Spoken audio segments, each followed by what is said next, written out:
BYD interesado en Compass, plataformas de transporte no pueden operar en aeropuertos y revisamos a las figuras más influyentes en Internet. Estas son las noticias de Tecnología Express con la información más importante para el 2 de noviembre del 2025. Si habías escuchado que las plataformas de transporte habían obtenido un amparo para poder operar en los aeropuertos del país sin problemas, pues lamento informarte que no es así. La Secretaría de Infraestructura, Comunicaciones y Transportes lanzó un comunicado que solo impide que operativos de la Guardia Nacional no interfieran con sus operaciones de manera arbitraria o discriminatoria, pero no otorgaron autorización de operaciones en estos lugares a las plataformas. Previamente habíamos reportado el cierre de la planta automotriz Compass en Aguascalientes y ya hay por lo menos 9 compañías interesadas en adquirir sus instalaciones y la mayor de estas es BYD.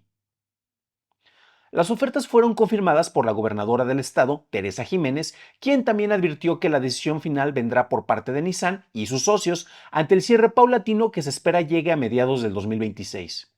El complejo se enfocaba en la fabricación para vehículos de lujo en una operación conjunta por parte de Nissan y de Mercedes-Benz.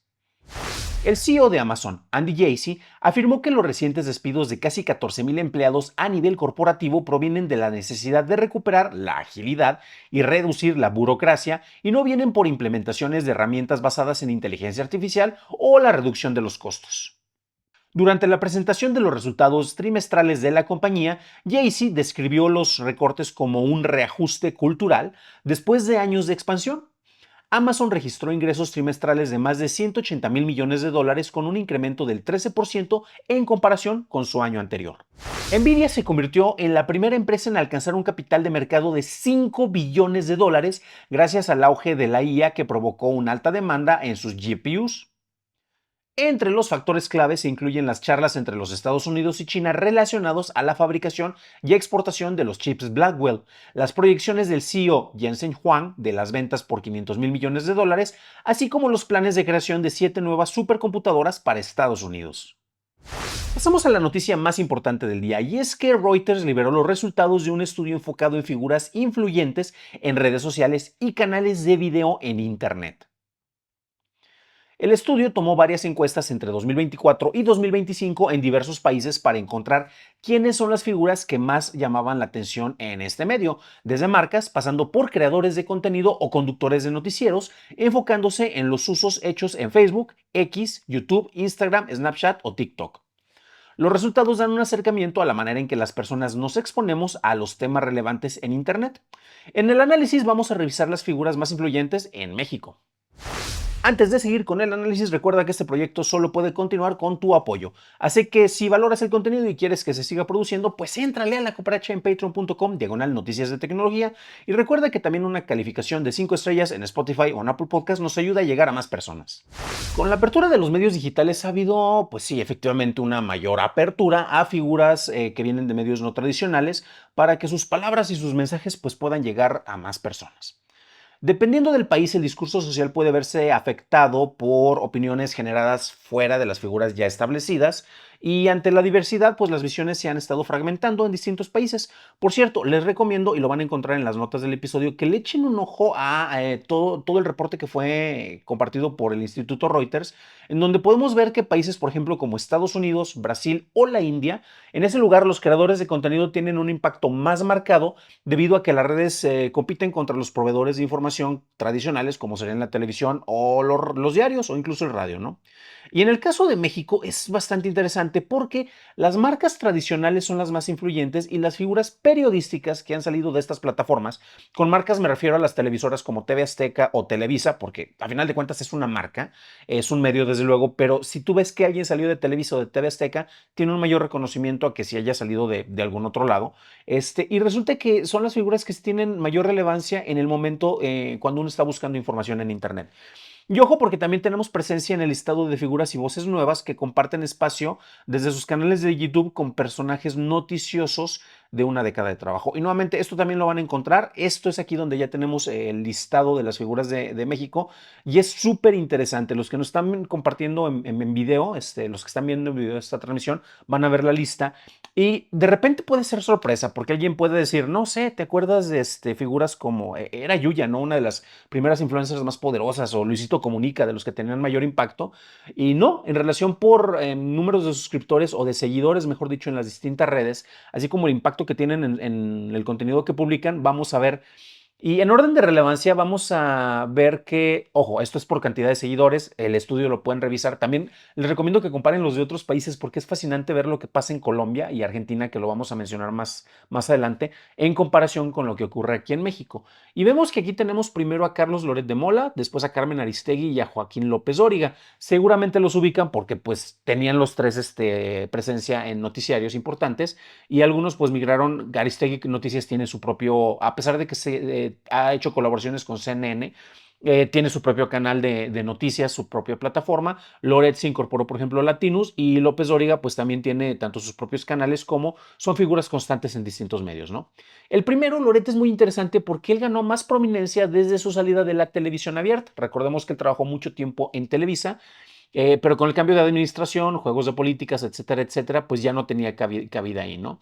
Y él se ha mantenido presente tanto en los periódicos como en la radio y es una de las dos figuras más importantes del medio independiente Latinus. El otro es Broso y entre los dos, particularmente cuando hacen sus programas en conjunto, pues ahí tienes como que dos figuras que te ofrecen una misma visión, o sea, nunca hay una confrontación de puntos, más bien es alguien dice algo y el otro va a estar de acuerdo con lo que dice el otro, pero le voy a agregar un chistorete o un albur. Pues tienen muy buen rapport a nivel comunicación, independientemente si uno está o no de acuerdo con ellos y les ha funcionado, ¿no? Y ojo, porque sí, efectivamente tuvo un papel más importante cuando estuvimos en el mandato del anterior presidente, Andrés Manuel López Obrador, y él buscaba contrarrestar un poco los discursos oficialistas, las visiones oficialistas que estaban con ese gobierno, ¿no? Y por eso es por lo que ganó más enfoque. Y después de eso vamos a encontrar otros nombres, ya mencionamos a los tres más importantes, y tenemos por ejemplo aquí a Edwin Granados y Juncal Solano, quienes con sus canales de YouTube se mostraron como los defensores acérrimos del discurso oficialista. Entonces tenías a tres figuras, nuevamente Loret era de los que encabezaban en nivel de influencia, crítica al gobierno, y después teníamos a los defensores de la visión oficial, ¿no? Sus canales sí han tenido bastante popularidad y principalmente estaban enfocados en YouTube. Y la cuestión es que con eso se empezaba a notar esta división de discurso entre los críticos y los aplaudidores, lo cual siempre ha sido muy interesante.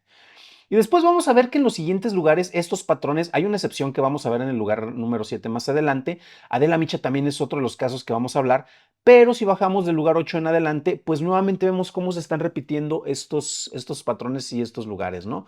Por ejemplo, en los siguientes lugares vemos, ya mencionamos a Adela Micha, tenemos a Ciro Gómez Leiva y Javier Alatorre, por un lado, pero ¿qué pasa con la nueva escuela, los nuevos influencers noticiosos, ¿no? Tenemos a Luisito Comunica, a Chumel Torres o a Nacho Rodríguez. Y en el caso de Adela, como mencionaba previamente, y Luisito, ellos dos son muy particulares porque en general se enfocan en temas no relacionados con la política. Bueno, Adela sí los puede tocar un poco, Luisito sí ha tratado de mantenerse un poco distante, pero Adela se enfoca más en entrevistas y Luisito se dio a conocer por su canal de viajes, bueno, no de viajes, pero sí los videos que él hacía visitando otros países, ¿no? La cuestión es también que vemos es que el enfoque en la temática política es muy peculiar en México, pero también es una constante en lo que pasa a nivel mundial. Vemos que, por ejemplo, Bolsonaro en Brasil es una de las figuras más seguidas, ¿no? Milei en Argentina es otra de las figuras que son mucho más seguidas.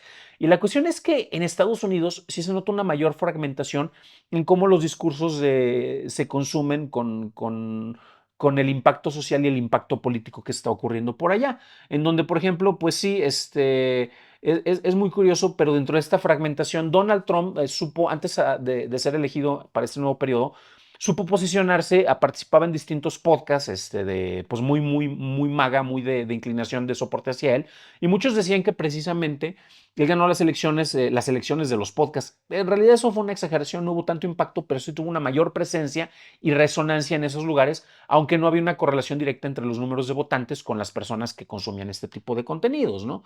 Y en México tuvimos el auge de los chairotubers, ¿no? Los youtubers de izquierda.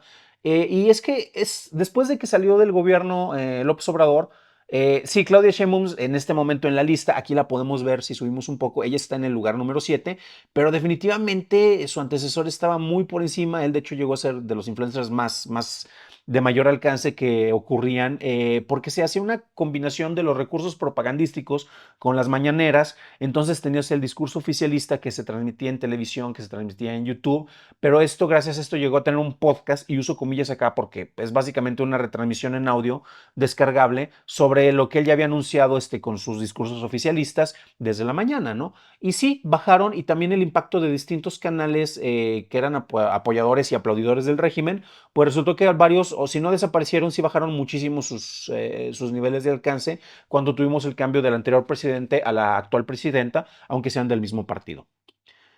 Aquí tenemos una cuestión que es también fascinante, y es que la política es un tema que gana preponderancia porque es muy fácil de ser polarizante. Puedes decir algo y va a haber quien va a estar a favor y va a haber quien esté en contra. Puedes alabar a una figura, puedes criticarla, y es seguro que vas a encontrar muchos espectadores que van a estar coincidiendo con la perspectiva, aunque no necesariamente con el manejo que uno pueda tener. Y es que también ambos lados van a encontrar, tanto en voces recurrentes como de medios tradicionales, como en nuevas voces en estos medios digitales, que ya también medios digitales ya tenemos más de 20 años promoviendo acá, y van a resonar allá, y uno como consumidor o espectador va a estar reflejando las filias y fobias con lo que está allá para decir, mira, pienso igual o piensa igual que yo. Son los patrones que se están repitiendo. Y mencionaba que es interesante ver lo que ocurre con otros países, porque, por ejemplo, en Brasil tenemos a figuras como Virginia Fonseca y Carlinhos Maia, y ellos se acomodaron más arriba que varios de los influencers que veíamos, incluso más arriba que la presidenta, en el caso de México, y ellos estaban enfocados en cuestiones de belleza, en el caso de Virginia, o de comedia, en el caso de Carlinhos.